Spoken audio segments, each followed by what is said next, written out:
Mia shook the director's hand, thanked him for the opportunity, then pulled the strap of her handbag around her neck and headed for the theater exit. There had been nothing in the director's demeanor to suggest she overly impressed with her audition.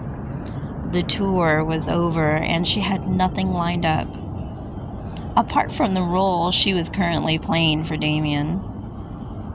She already spent most of the $100,000 he'd transferred to her, but had a little left over for emergencies.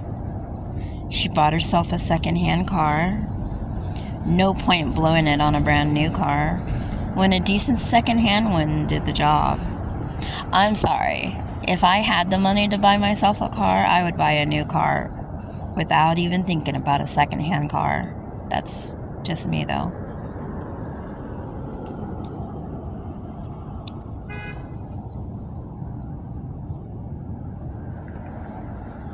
So when a decent second-hand one did the job, she paid a large chunk of her mortgage off, ordered a new broiler for the flat, and spent a small fortune on damp-resistant paint. Sometimes she thought that she should have rented rather than use the small inheritance she received from her father's insurance to pay it out as a mortgage deposit, but she wanted security. Finally, she had it. She was going to save the next $100,000 after the weekend in Montclair. She worked it out, so long as she was careful. Hold on, I gotta turn the page.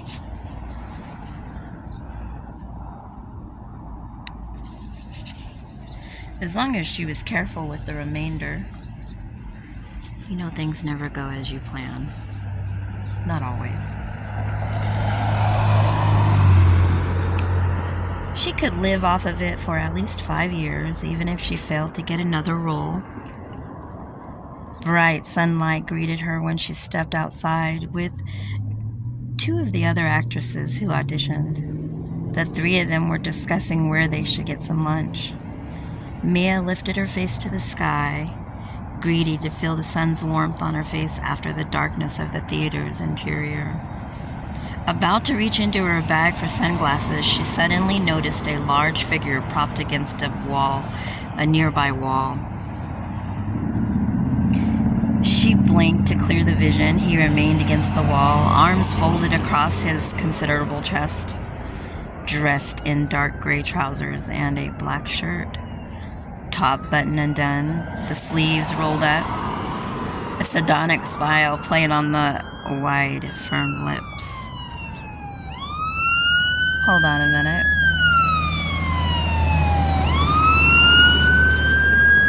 And here they come. There they go.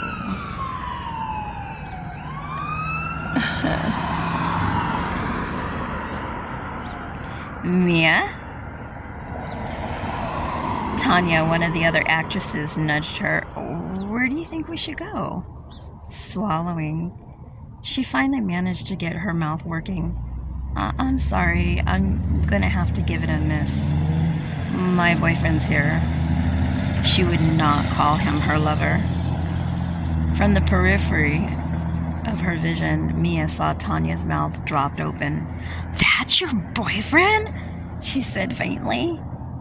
She nodded, her heart too full for words to form. Even with the considerable distance between them, she caught the glint in Damien's eyes before he strode towards her. Knowingly exactly what was expected of her, Mia forced her legs to walk towards him. Except that was a lie. She didn't have to force her legs to walk.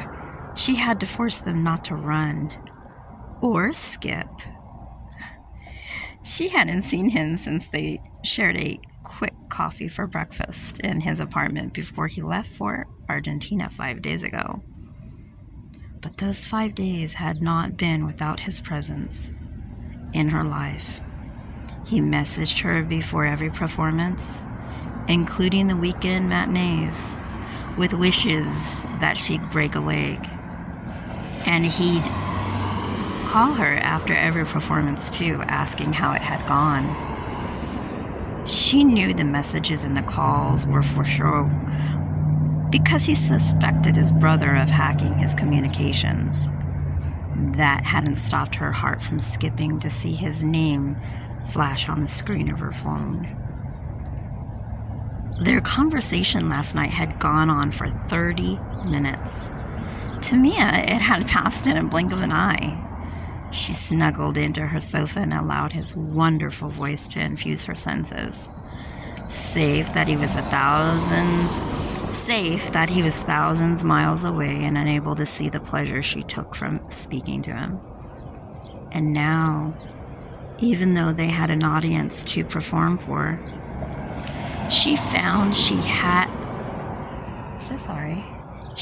she didn't have to fake pleasure at seeing him. How had that happened? She hated him, didn't she? Their eyes stayed locked. The smile on her face widened by the second as they crossed the distance until he was right in front of her. Mia found she needed to dredge none of her acting, and I gotta go to the next page, skills to loop her arms around his neck and tilt her face to his. His dark eyes glinted as he wrapped his arms around her waist. Now this is what I call a welcome greeting, mi vida, he murmured. The warmth of his breath whispered against her lips, and then his mouth fused onto hers. At first, the touch felt as if a thunderbolt had gone off in her heart. The sigh she expelled from nowhere, but she could melt into him. The kiss was over. She had the delicious sensation of his lips brushing over her cheek before she stepped back, and she found herself gazing at him and finally having to use her acting skills to mask the disappointment ricocheting through her. What was happening to her?